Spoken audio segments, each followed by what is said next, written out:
சொல்லியிருக்காங்க. நீங்க என்ன நடந்துச்சு எதுன்னு ஃபுல்லா விசாரிக்காமலே நீங்க ஒரு தீர்ப்ப வழங்குறீங்க அப்படின்னு சொல்லி நம்ம கல்யாணி சொல்லிட்டு இருக்காங்க. பார்த்தத சொல்றேன். உங்களோட வயசான கண்ணே உங்கள கண்டிப்பா ஏமாத்திருக்கலாம்ல. உங்களோட கண்ணு மங்கலா இருந்திருக்கலாம்ல அப்படின்னு சொல்லி. நீ என்ன வயசானவன்னு சொல்ல வரியா? அப்படின்னு சொல்லி அவங்களும் ரொம்ப கோவத்தோட நம்ம பிரின்சஸ் கல்யாணிய கேட்குறாங்க. என்னோட அழக கட்டுப்படுத்தி வச்சிருக்கிறது நான் தான். என்னோட அழக எப்பவும் இதுவாக விட மாட்டேன் அப்படிங்கிறது என்னோட செக்ட்ல இருக்கவங்களுக்கே தெரியாது அப்படின்னு சொல்லிட்டு இருக்கா. இதுக்கு அவங்களும் உண்மை என்னங்கிறது உங்களுக்கு தெரியாது. அதனால தான் நீங்க என்னையே கண்டிக்க வரீங்களா அப்படின்னு சொல்லிட்டு இருக்கும்போதே நம்ம கல்யாணி சொல்ல ஆரம்பிக்கிறாங்க. நீங்க வயதானவ மட்டும் இல்ல. நீங்க ஒரு முட்டாள் கூட தான் அப்படின்னு சொல்லி நம்ம கல்யாணி சொல்லிடுறாங்க. மிஸ்ஸஸ் கல்யாணி நீங்க என்ன பேசுறீங்கங்கிறத யோசிச்சு தான் பேசுறீங்களா அப்படின்னு சொல்லி அவங்களும் ரொம்பவும் கோவத்தோட பேச ஆரம்பிக்கிறாங்க. இது குயின்ஸ் ஆக்ட். இது ஒன்றும் உங்களோட ஃபங்க்ஷன் எம்பிஆர் இல்ல அப்படின்னு சொல்லி அவங்களும் சொல்லிட்டு இருக்காங்க. பேசும்போது எதுனா பேசுறோம்னு யோசிச்சுட்டு பேசுங்க. இல்லைன்னா பெரிய லெவலில் பாதிப்பை பார்ப்பீங்க அப்படின்னு சொல்லி நம்ம கல்யாணியை மிரட்டுறாங்க. செக்ட் ரூல்ஸ் படி இன்னைக்கு உன்னோட டிசிப்ளினை நான் கொல்ல தான் போறேன் அப்படின்னு சொல்லி நம்ம ஹீரோ அட்டாக் பண்றதுக்காக அவங்க வந்துட்டு நம்ம பிரின்சஸ் கல்யாணியும் தன்னோட கிட்டாரை வெளியில வர வச்சு அதை வச்சு அட்டாக் ஆக என்னோட ஸ்டூடெண்ட் கொள்றதுக்கு நீ ஒன்றும் குவாலிஃபைடான ஆள் இல்லை அப்படின்னு சொல்லிட்டு அவங்க எல்லாம் அட்டாக் ரெடி பண்ணுறோம். நம்ம ஹீரோவை பார்த்து நீ பின்னாடி போயிரு அப்படின்னு சொன்னதும் நம்ம ஹீரோ பின்னாடி போயிடுறான். நான் டாப் 10 கிராண்ட் எல்டரில் ஒருத்தாள் உன்னோட ஸ்டூடெண்ட் டிசிப்ளினை கொள்றதுக்கு எனக்கு குவாலிஃபைட் இல்லை. ஃபுல் பவர்ஸை ரிலீஸ் பண்ண ஆரம்பிக்கிறாங்க. நம்ம பிரின்சஸ் கல்யாணம் சொல்ல ஆரம்பிக்கிறாங்க. நீங்கள் வயசானவங்க தான் ஆனாலும் ஒரு இதுவே இல்லை உங்களுக்கு ஒரு மெச்சூரிட்டியே இல்லை. அதே நேரத்தில் நீங்கள் எல்டராக இருக்கும் தகுதியே இல்லாதவங்க தான் அப்படின்னு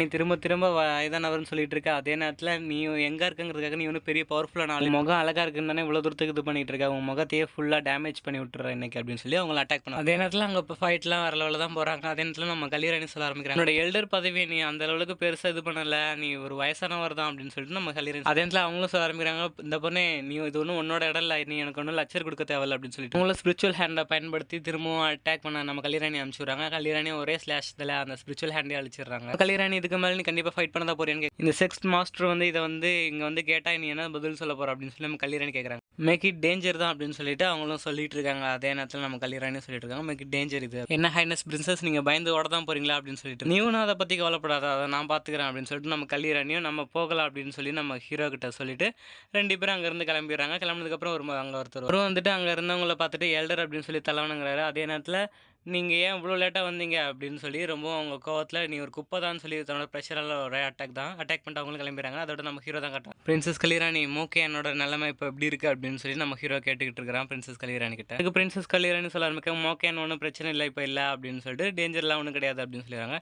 அதே நேரத்தில் நம்ம பேச டியாங்க பற்றி தான் இப்போ நீ அவங்ககிட்ட பிரச்சனை எழுதுறேன்னா கண்டிப்பாக உன்னை சும்மா விட மாட்டாங்க அப்படின்னு சொல்லிட்டு அவங்களும் டாப் 10 ஆஃப் த பவர்ஃபுல்லான ஆள் தான். அவங்க ரொம்பவும் பவர்ஃபுல் தான். ஆனால் உங்கள் லெவலுக்கு அவங்களால கண்டிப்பாக ஃபைட் பண்ண முடியாது அப்படின்னு சொல்லி நீ வேற ஜுவோ பிரதர்ஸ் வேற நீ கில் பண்ணி வச்சிருக்க. அதனால அவங்களோட சப்போர்ட் இப்போ இவங்களுக்கு தான் இருக்குது அப்படின்னு சொல்லி சொன்னதுக்கு ரொம்ப தேங்க்யூ டீச்சர் அப்படின்னு சொல்லிட்டு நான் ரொம்ப கேர்ஃபுல்லாக இருப்பேன்னு சொல்லிடுறேன். இன்னொரு விஷயம் கன்ஃபியூஷனாகவே இருக்குது டீச்சர் அப்படின்னு சொல்லி நம்ம ஹீரோ திரும்பவும் கேட்க ஆரம்பிக்கிறான். நம்ம ஹீரோட தங்கச்சி பற்றி தான் கேட்குறான். யானர் இப்போ எப்படி இருக்கான்னு உங்களுக்கு எதனா தெரியுமா டீச்சர் அப்படின்னு சொல்லி நம்ம ஹீரோ கேட்டுக்கிட்டு இருக்கிறான்.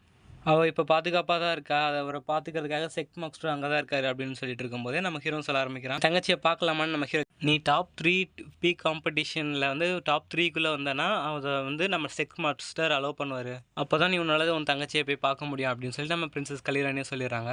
நம்ம ஹீரோவும் உடனே நான் அந்த காம்படிஷனில் கண்டிப்பாக கலந்துக்கணும் அப்படின்னு சொல்லி நம்ம ஹீரோ சொல்கிறான். நம்ம கல்யாணி சொல்ல ஆரம்பிக்கிறாங்க. நீ ஆல்ரெடி லெவல் 3ல் இன்னர் ஸ்டேஜில் இருக்கிற அப்படின்னு சொல்லிட்டு நம்ம ஹீரோ கல்யாணி சொல்லி நீ அங்கே டிசிப்ளின் ஆகிறதுக்கு ஏற்கனவே குவாலிஃபை ஆகிட்ட அது ஒன்றும் பிரச்சனை இல்லை அப்படின்னு சொல்லி நம்ம கல்யாணி சொல்லிட்டு இருக்காங்க. பிரிசில் பீக் அப்படிங்கிறதுல கிளானில் இன்னும் 2 நாளில் டிசிப்ளின் எடுக்கிறாங்க. அது நாளைக்கு தான் நீ அதில் போய் ஜாயின் பண்ணிக்கோ அப்படின்னு சொல்லி நம்ம கல்யாணி சொல்கிறோம். உன்னை அதுக்கு தகுதியாக்கிக்கோ அப்படின்னு சொல்லி நம்ம டீச்சர் சொல்லிடுறாங்க. ஓகே டீச்சர்னு சொல்லிடு. ஓகே கைஸ் இதோட இந்த எபிசோடு முடியுது. நெக்ஸ்ட் எபிசோட் நாளைக்கு பார்த்துட்டு அப்படின்னு வச்சுக்கிறதுக்கு கமெண்ட்டில் சொல்லிட்டு போங்க ஃப்ரெண்ட்ஸ்.